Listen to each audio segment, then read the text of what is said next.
და ხაზი გაუსვა ხაზრეთის მნიშვნელობას არა მხოლოდ ჩვენს ძველ ეროვნულ მოძრაობაში და იმ დროს, არამედ დღევანდელ დროსაც და საერთოდ ყოველთვის ესე იქნება, იმიტომ რომ აფხაზეთი მარგალიტია ჩვენი ქვეყნის, მისი განუყოფელი ნაწილია ათაბაბადან მოყოლებული საქართველოს ვერასოდეს და არასოდეს არ შეეგუება, ესე იგი აფხაზეთის გამიჯნას საქართველოსთან რაიმე ფორმით ჩვენ მაქსიმუმს ვაძლევთ ყოველთვის და მივეცით თავის დროზე, ეს იყო სწორი იურიდიული ნაბიჯები, მაგრამ შემდეგ უხანათურმა იმპერიამ ჩვენს არ დაგვაცა და იქ გარკვეული ესე იგი თავისი აგენტურული სამუშაოა წარმოა და დღეს გასურათიც გვაქვს ვიცი.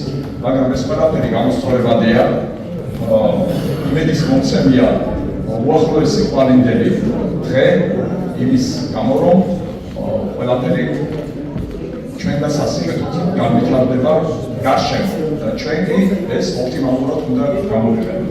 რაც შეეხება აფხაზეთის საკითხს, ჩვენ ყოველთვის ესე იგი ფაქიზად ვდგებოდით მას და დიდი ისა გვაქვს გამოცდილება ამ თვალსაზრისით, დიდი რესურსიც გვაქვს, ადამიანური რესურსიც მათ შორის, სოხუმი იყო ეროვნულ განმათავისუფლებელი მოძრაობის ერთ-ერთი უდიდესი და მთავარი ცენტრი ყოველთვის და საერთოდ სოხუმელები განსაკუთრებული ადამიანები იყვნენ და არიან და ეს დღევანდელ თბილისსაც დაეთმო, იმიტომ რომ ისინი საოცრად დიდ როლს თამაშობენ ყველა სფეროში ჩვენი საზოგადოების ცხოვრებისა. მინდა პირველ რიგში ჩვენს თანამედროვე ბრძოლს, რომელსაც ესე იგი ადრევე უდიდეს პატივს ვცემდი ავთანდილ ამთაიას, ესე იგი მე თავად გახდით მაშინ თუმეტყობა სახელმწიფო პატარა ბიჭი ვიქნებოდეთ მაშინ, მაგრამ ავთო ჩვენზე კიდე ესე იგი 13 წლის უმცროსი არაჩვეულებრივი ესე იგი არაჩვეულებრივი ორგანიზატორი, რაც კი იქ ესე იგი მთელი მიტინგები და ისე რა თქმა უნდა ჩემი ერთ-ერთი უმთავრესი ფიგურა იყო და ორგანიზატორი ამ ყველაფრის, მაგრამ ავთოს გარეშე არაფერი არ ხდებოდა. ძალიან დიდი მადლობა. ეს არის დღე ძალიან მნიშვნელოვანი დღეა ჩვენთვის.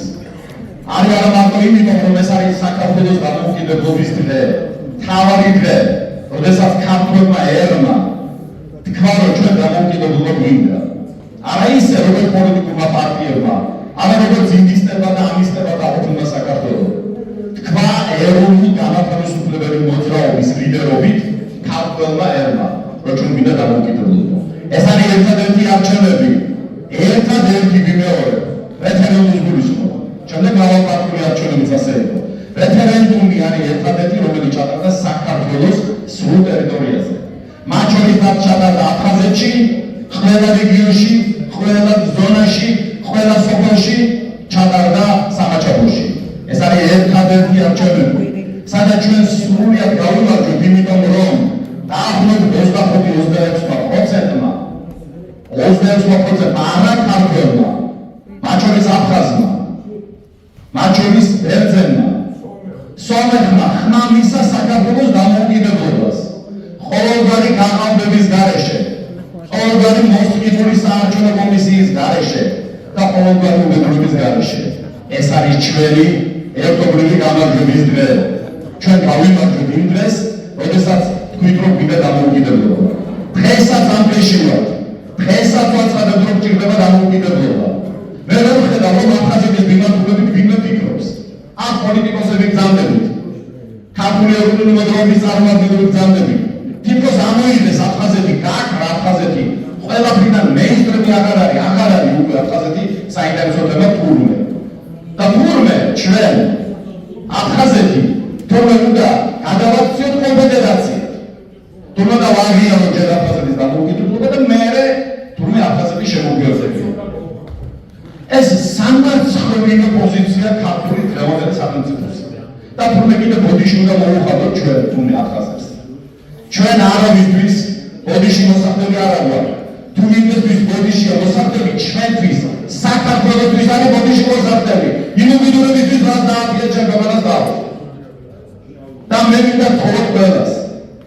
გადავდოთ ყველაფერი, დავერთიანდეთ, დავუწყოთ ერთად სულა გამარჯვებისკენ და ძალიან დიდ წარმატებას მივაღწევთ. აქ არის ახალგაზრდები არიან, რომლებიც აქციაში მონაწილეობენ. არიან ადამიანები, რომლებსაც უყვართ საქართველო და ჩვენ აუცილებლად ამ ბრძოლაში გავიმარჯვებთ. მე ამიტომ რეკლამით გადავაჭარბო, მხოლოდ ერთ ამას გეტყვით. გენიალურმა თუნდაც გასახული სტუდიამ შექმნა საოცარი ნაშრომი, ორი, ნუ ბევრი ნაშრომია, მაგრამ ორი განსაკუთრებით.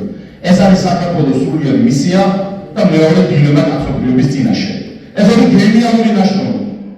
და აქ მან გამოიყენა საქართველოს სახალხო პოეტის პავლე მუხრან ნაჭავარიანის საოცარი ლექსი. ვაიჩვენს პატრონს, ჩვენი ყოფის თავი და ბოლო, საჭმლის ჭამა გამომენება თუ არის მხოლოდ. მათხოვარი ბრძანებს, რომ იმას, რაცაც ვჭამთ, შედის ორგანიზმში და გარეთ გამოდის. ადამიანს და ქვეყანას ბილწავს ის, რაც პირიდან გამოდის. იმიტომ რომ პირიდან გამოდის იმას, რასაც ფიქრობს ადამიანი. ჩვენ უნდა შევქმნათ ისეთი სახელმწიფო, რომელიც საჭმელზე და სასმელზე კი არ ფიქრობს მარტო, ფიქრობს ქვეყნის გადარჩენაზე. და ჩვენ გავიმარჯვებთ ამ ამბავში აუცილებლად.